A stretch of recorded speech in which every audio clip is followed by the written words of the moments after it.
This list I'm about to share is not up to date, and I apologize. But I still have a lot of main characters on this list so that it won't be that big of an issue. Anyways, here are my top 10 favorite characters from this magnificent show. Number 10. Mary Margaret Blanchard, Snow White. I know Snow White is like the main fairy tale icon of this show, but I just don't like her character as much as some others. And it's not because she's a princess, okay? I'm not a sexist. Anyways, I do really like Snow White's character. She's loyal to her husband, Prince Charming. She's only done one dark thing throughout the entire series, but that was only to save another person's life. And she can fight her own battles, unlike Disney originally had you believe. There's nothing to really dislike about this character. However, the main reason she's so low on this list is because, well, the actress rather. I mean, sometimes her acting can be a little but still, a great character and still makes the top 10. Just by a smidge. Number 9. Malcolm, Peter Pan. Peter Pan may be a hero in other storybook lore, but in this series, he's one of the most evil and powerful villains that the main cast of heroes has ever gone up against. In this show, his backstory is quite the twist. If you don't want any spoilers, then skip ahead to this time. It is revealed near the end of the first half of Season 3 that Peter Pan is actually the father of Rumpelstiltskin. How this is possible is that Rumpel's father, Malcolm, was a dirty, rotten thief, and young Rumpel wanted his dad to stop stealing money from people. When he realized that as long as Rumpel lives in the village, he will always be a hustler, two ladies give him a magic bean so that he and his dad can go to another realm where they can start over. His dad decides that they should go to Neverland, since he would always visit there as a boy, and it was a very magical place where you could fly without a care. But as it turns out, the magic doesn't work for Malcolm, because he's not a boy anymore.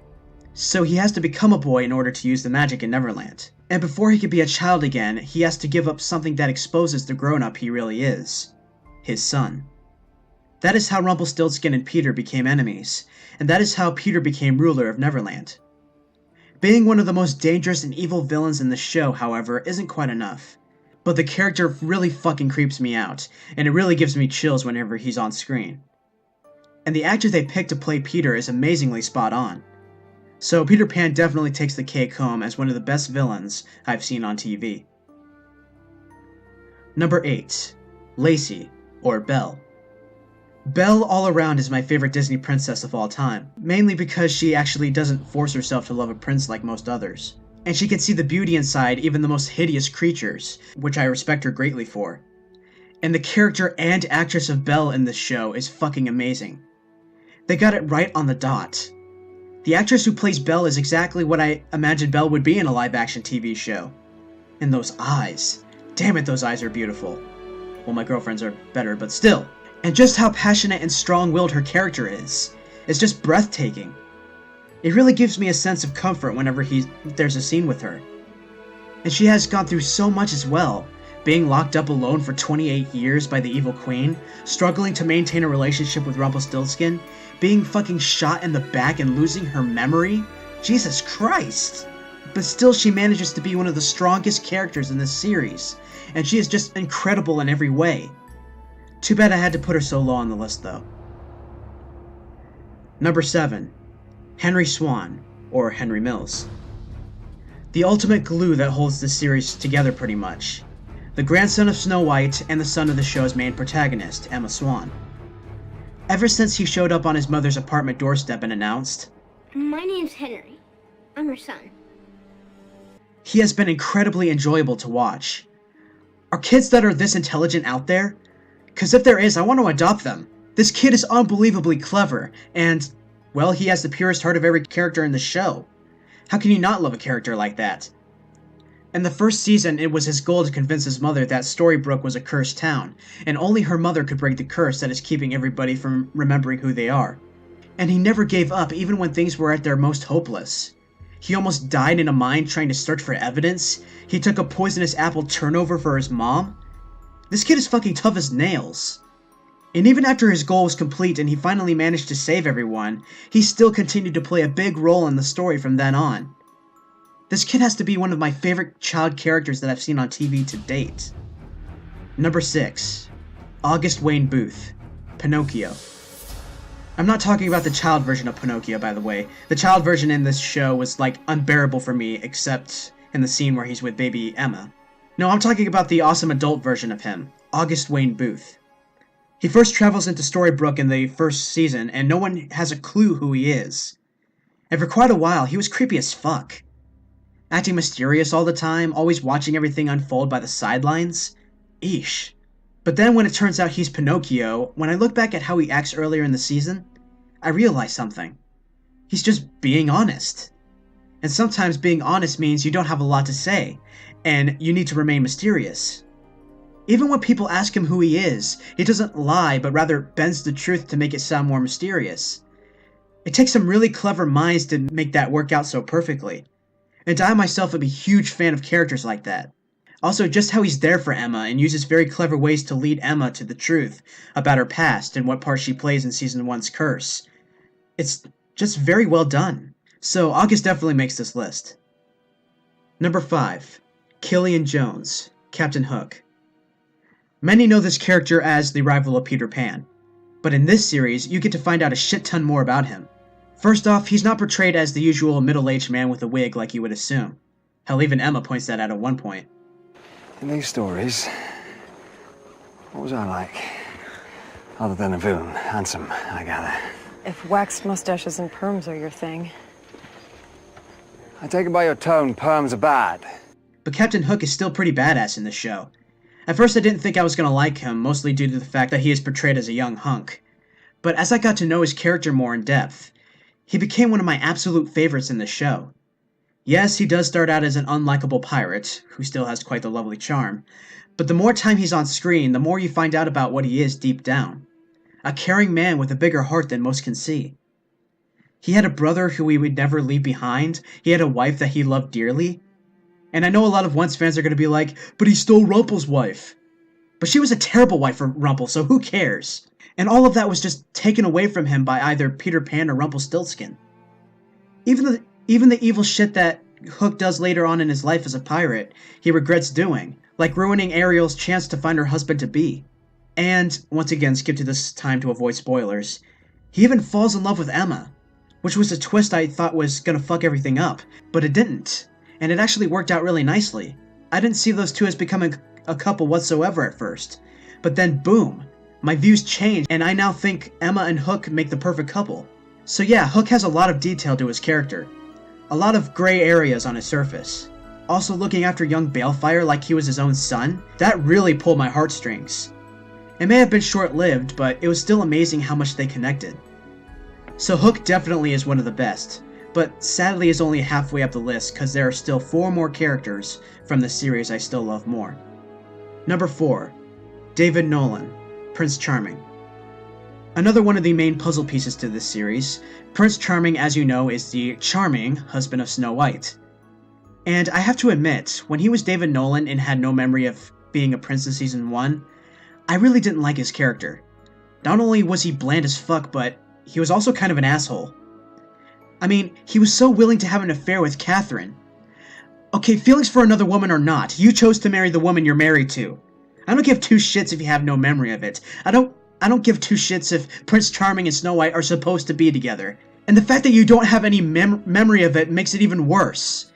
You should have continued to make new memories with Catherine, your actual wife at the time, instead of cheating on her just because this woman makes more goddamn sense. Right from there, I started to hate David's guts. And then he believes Mary Margaret, the woman he had strong feelings for committing a crime he knows she can never commit. Fuck you! After those 2 horrible moments in David's storyline, I had absolutely no respect at all for David Nolan. Hell, not even Prince Charming, because that entire time when we got flashbacks of Prince Charming, he was acting like a fucking macho man. Even when he was saving Princess Abigail's actual lover. Also, yes, I did feel bad for Catherine Nolan when David divorced her ass. She had every right to throw a fit of depression and rage. She had every right to smack Mary Margaret in the face. Also, I was thinking maybe everything would turn out fine and maybe she would start dating Storybrooke's Frederick. But nope. They first meet when Catherine bumps into his shoulder and he's all like, "Watch it." So yeah, Season 1 was cruel as hell to Catherine Nolan. And I hated David so much for it. Anyways, after all that ranting, you're probably wondering why he's my 4th favorite character. Well, it's rather how he amazingly redeemed himself in Season 2. When he became Prince Charming again, I actually gained back my respect for him. Pretty damn quickly, too. I mean, he's obviously a very loyal and loving husband, cares deeply about his family and wants them to be safe from harm, and will go out of his way to risk his life to save them at every turn. My god, that's the true definition of heroic. Prince Charming is like the Superman of this show, just amazing. So, hell yeah, Prince Charming from Season 2 onward makes his way into my top 5. Number 3. Emma Swan. The main protagonist of the whole series, so you're probably wondering, why the hell is she at number 3? Well, just because she's the spotlight most of the time, I still think 2 other characters have more likable qualities. I mean, don't get me wrong, Emma is an amazing character. Sure, she has her Stonewall moments a lot, which I don't like, and is probably the main reason she isn't at number 1 or 2. But she is still a very strong female lead, and is the reason I believe that this show manages to keep me pulled in. I mean, she could be a hard ass, talking and acting all tough, but only when she really needs to. But other times, she shows her softer and loving side. Also, I feel her pain whenever she is in pain. I mean, being abandoned by her parents and her husband, and to top the sundae, giving up her baby, and then suddenly being reunited with all of them, but only after years of being alone. It's really tough, and she has a lot of internal conflicts because of it. And it's just amazing whenever she opens herself up and is able to talk things out and make things better for herself and those around her. Most of my teary-eyed moments from watching this show come from scenes focused on Emma and her dark past and present moments. She really knows how to reach out to the audiences on an emotional level. And the final reason why I love this character so much is that she reminds me of someone I love with all my heart as well. And just knowing that there's a chance for her to be happy makes me happy. The same thing goes for Emma. It's just amazing how much I think of Emma as a person, and not just a TV show character. Anyways, before I get teary-eyed right now, let's get to the last top 2, shall we? Number 2. Regina Mills, the Evil Queen. No, this isn't some villain addiction bias or anything. Regina definitely deserves a spot on the list. I mean, just the drastic change in between Season 1's Regina and Season 2's Regina is amazing. Just how much she goes through. I mean, for pretty much all of Season 1, you probably despise Regina. I mean, she was the evil queen after all. That was all there was to her character. And she did all these despicable things to the characters, like crushing their hearts, driving people out of town, making her own adopted son Henry think he was insane for thinking something that was secretly true and she knew it was true, for his entire childhood almost. Damn, you can't get more unlikable than that. But then when Season 2 came around, she eventually completely turns around. Sure, it takes a little bit of time, and she always has her turning points, but she was able to turn around all 3 of the before-mentioned things that were originally disliked about her. She stopped killing people, she worked alongside the good guys. And for what reason? Because it's what her adopted son, whom she loves more than anyone in existence, wanted her to do. Like I said, incredible. Just the genuine feeling I get when she tries to turn her life around for the better. I actually shared the pain of her struggle as I watched it all unfold. It worked out amazingly, and therefore, she was definitely one of my absolute favorite characters to not just watch, but get to know on screen. Now, before we get to my number 1 favorite character from the show, let's take a quick look at some honorable mentions that I sadly couldn't put in the top 10. Neal Cassidy, Balefire. This character is just amazing in every way. I really wanted him on the list, but he just didn't make it. But watching this kid go through dark event after dark event pretty much his whole life is just really pulls me in. I mean, just by knowing he's Rumpelstiltskin's son, you know he's going to play a big, likable role. The main thing that I like about him is how stable of a character he is. Allow me to explain.